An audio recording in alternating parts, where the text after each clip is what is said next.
Hello fantastic people, eu sunt Rita de la Fantastic English și în acest video vom vorbi despre 27 de acronime în engleză și ce înseamnă ele. Acronym. Know what an acronym is? Not familiar with the acronym KMN? Let's go!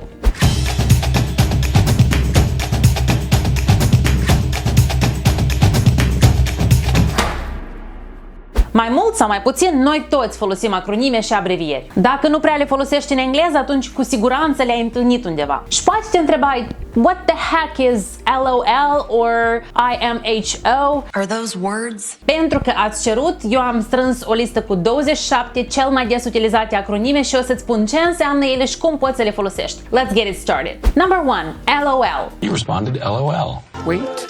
LOL. Smiley face. LOL or LOL, this means laugh out loud. It's basically like I'm laughing really hard. Deci râd foarte mult și este folosit pentru a arăta o reacție la ceva mega nostim.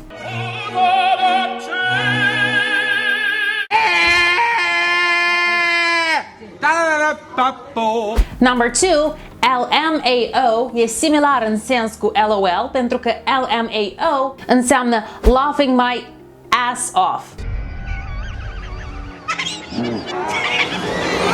Un pic așa non-formal. Did she say that? Limbaj necenzurat, but that's what it means. LMAO.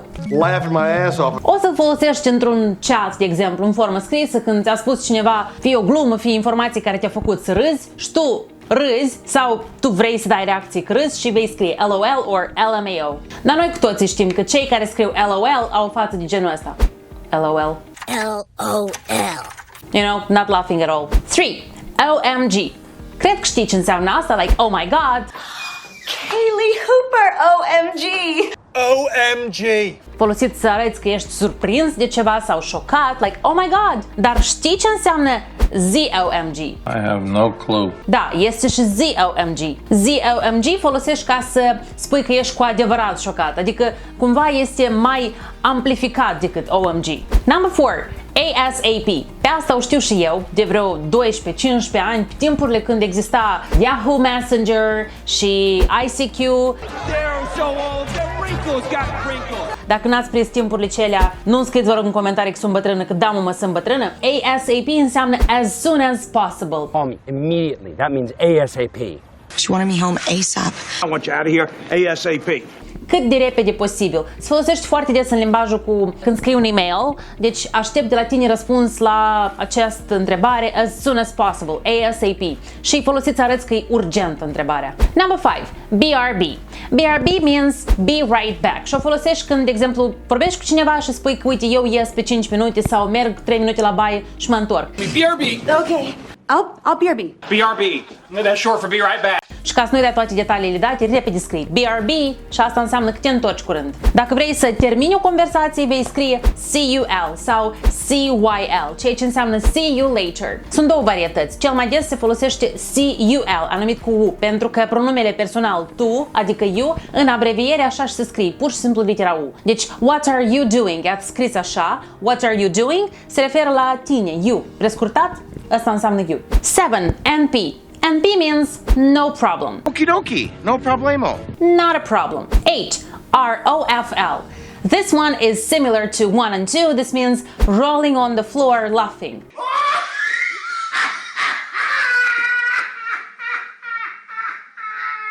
Rolling on the floor laughing, adică atât de tare râd încât cad jos. Mă prăpădesc de râs. E important, când scrii ROFL, să ai o față așa, serioasă. Lumea așa și face. Number 9, TY.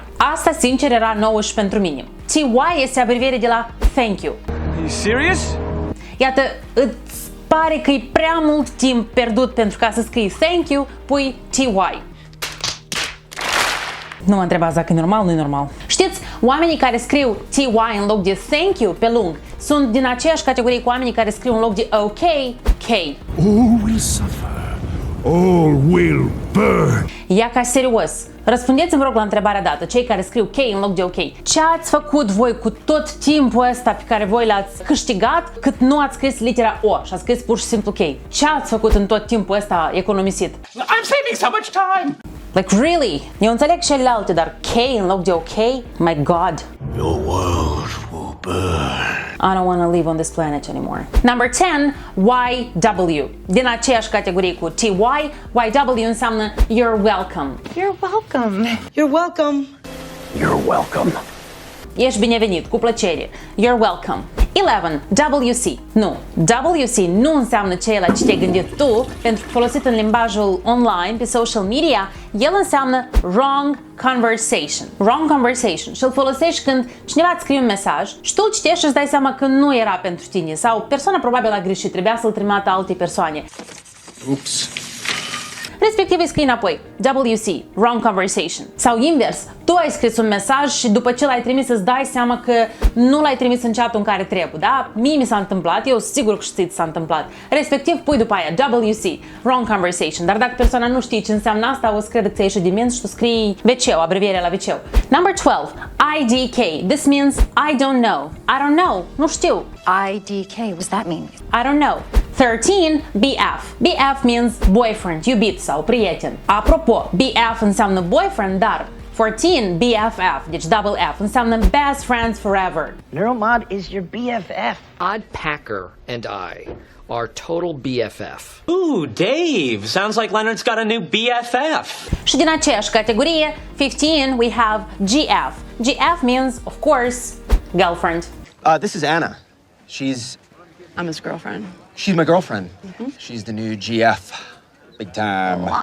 16, BTW. BTW is an abbreviation for by the way. Și by the way înseamnă apropo. Printre altele, vroiam să adaug ceva. Relax, Ted. We didn't do anything wrong. And, BTW, we'd be out of here by now if you'd have tucked in your shirt. O folosești când vrei să ceri un detaliu. Vorbești cu colegul tău și spui, by the way, how was class today? Pentru că tu n-ai fost la lecție și vei să întrebi, apropo, și cum a fost lecția? By the way. Și persoana îți spune înapoi, oh, we missed you today. Adică ne-a fost dor de tine, ne lipseai la lecție. Și deodată după asta îți trimite JK. What does it mean? What does it mean? Înseamnă just kidding. All right. JK, LOL. Adică glumesc, folosit deseori în sens sarcastic, dar nu neapărat. JK înseamnă just kidding. Number 18, HBD. HBD înseamnă, fiți atenți, Are you ready? happy birthday. You gotta be kidding me. E că am ajuns în acele timpuri când e greu să scrii happy birthday, e că tocmai greu și mult timp și trebuie să scrii HBD. Deci, dacă nu vrei să dai dovadă unui om cât tare mult îl respecti, dar totuși vrei să-i arăți că ții minte că ziua lui de naștere, scrii HBD. Dar dacă totuși măcar un pic îți pasă de acea persoană, scrie, te rog, happy birthday și pune acolo un balonaș măcar. I just tried to be human. 19. LMK. This means let me know. Adică ține-mă la curent sau să-mi spui când afli ceva. So, LMK when mom comes. Let me know when mom comes. Ține-mă la curent sau spune-mi când vine mama. This is amazing. It's like being in the circus. 20. PLS or PLZ. So this one we use in Romanian. Înseamnă, of course, please. Și sigur că acest acronim este folosit chiar și atunci când vorbim în română, pentru că e ceva foarte comun. 21. SRLSY. This means seriously. Seriously? Seriously? Seriously? Like, serios? Tu glumești?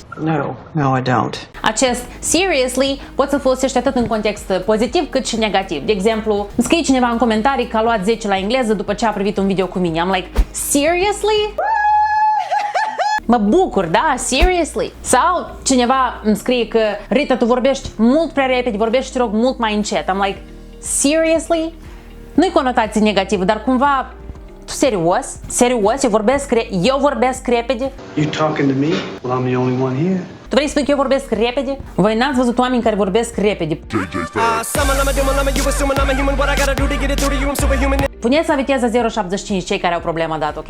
Eu nu mă supăr. 22. FYI. O să dau deodată un exemplu. FYI, I don't speak too fast.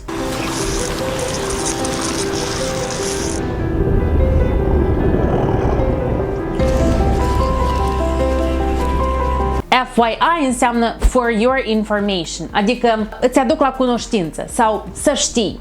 Also, FYI, I don't technically have a hearing problem, FYI, nobody cares about you. Cheerleading is a sport, FYI. That, FYI, was sarcasm. FYI, for your information. Și apropo, aceasta este o abreviere pe care tare mulți o folosesc chiar și în conversație, adică nu doar în formă scrisă, dar atunci când vorbești cu cineva, chiar poți să zici așa, like, FYI, I don't think I speak too fast. exact același sens ca și FYI îl are abrevierea JSYK. This one means just so you know. Just so you know. FYI or JSYK, același sens. Deci, numai așa ca tu să știi sau dacă vrei să aduc la cunoștință lucrul dat. Just so you know, I'm not moving back in because I have to. For example, azi simți prost și nu te duci la lecție, dar știi că ai avut test la matematică și ești bucuros că ai scăpat de test, dar seara îți scrie un coleg JYSK, we didn't have the test today, we will have it next time. Adică, just so you know, noi n-am scris astăzi testul, scriem data viitoare. Deci cumva, în mod normal e folosit în context așa, a lua peste picior pe cineva. Just so you know, the people who talk that way think that monkeys can do this. 24. HTH. HTH înseamnă două lucruri. Here to help, adică sunt aici ca să te ajut, sau happy to help, adică bucuros sau bucuroasă să te ajut. Și îl poți folosi atunci când cineva în loc să scrie thank you, îți spune TY și tu înapoi HTH, like happy to help. Așa, economisiți ambii timpul. 25. IRL. IRL stands for in real life. That's Twitter for meet IRL. What's IRL? In real life? For instance, you're chatting with someone you have never met and then you decide to meet face to face, so you can tell that person, let's meet IRL. Asta înseamnă, hai să ne întâlnim în viață, în realitate, face to face, da, să ne vedem. The internet is so 90s. Let's go find some guys IRL. 26. IMO. This means in my opinion, adică în opinia mea sau asta este ceea ce cred eu, da? IMO. Și apropo, mai popular este IMHO. Și mulți mi-au scris și m-au întrebat ce înseamnă asta. IMHO este in my humble opinion sau in my honest opinion. Adică, sincer, uite, eu așa cred. IMHO. De exemplu, ți-ai făcut tot un soare aiurea și prietenul cel mai bun întotdeauna ar trebui să-ți scrie IMHO, this doesn't really suit you. Adică, sincer, eu nu cred că ți se potrivește, da, tu în soarea nouă. And the last one, the 27th, YOLO, or YOLO. YOLO! YOLO! Yeah, you will. My girl. YOLO. Cu siguranță l-ați auzit, câțiva ani în urmă era un trend sau un val de utilizare a acestui acronim foarte mare. El înseamnă You Only Live Once și cumva cu sensul de... The Latin term for that sentiment is carpe diem. Carpe diem. That seize the day. Evident, proverbul din latină carpe diem, da? Trăiește clipa. Carpe the diem. Numai că atunci când era trendul ăsta cu YOLO, el nu era folosit în cele mai normale circumstanțe. Oamenii își trăiau clipa în timp ce mergeau pe motocicletă cu viteza la 200 de km pe oră, ceea ce nu ar trebui să faci. Like you only live once should not become you only die once. But these YOLO terrorists will not be tolerated. Apropo, eu țin minte că atunci a ieșit acest acronim. În loc de YOLO a ieșit YODO, adică You Only Die Once. Mori o singură dată, e și mai logic. That's it for today. Astea sunt toate acronimele pe care le-am pregătit pentru tine astăzi. Dacă ești curios ce înseamnă alte acronime pe care nu le-am explicat în acest video, scrie neapărat în comentarii, eu o să citesc și o să încerc să mai fac un videoclip de acest gen. Nu uita să-mi dai subscribe la canalul meu de YouTube Rita Engleză și follow la conturile mele de Instagram și TikTok cu același nume. Peste tot, eu sunt Rita Engleza. Neapărat dă-mi follow. Cu voi a fost Rita. Be fantastic!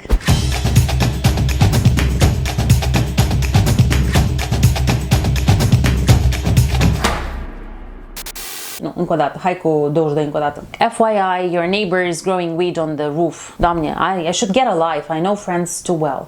Hai, trebuie să dau un exemplu, dar m-am pregătit. To get the honest opinion. Like my... Și asta, învață ce-ți vorbești, încă o dată. Nu, stop. Follow pe Instagram și Hello fantastic people, hello fantastic people, hello fantastic people, hello fantastic people. Nu-mi place, mai facem o dată. Hello fantastic people, like ha ha ha.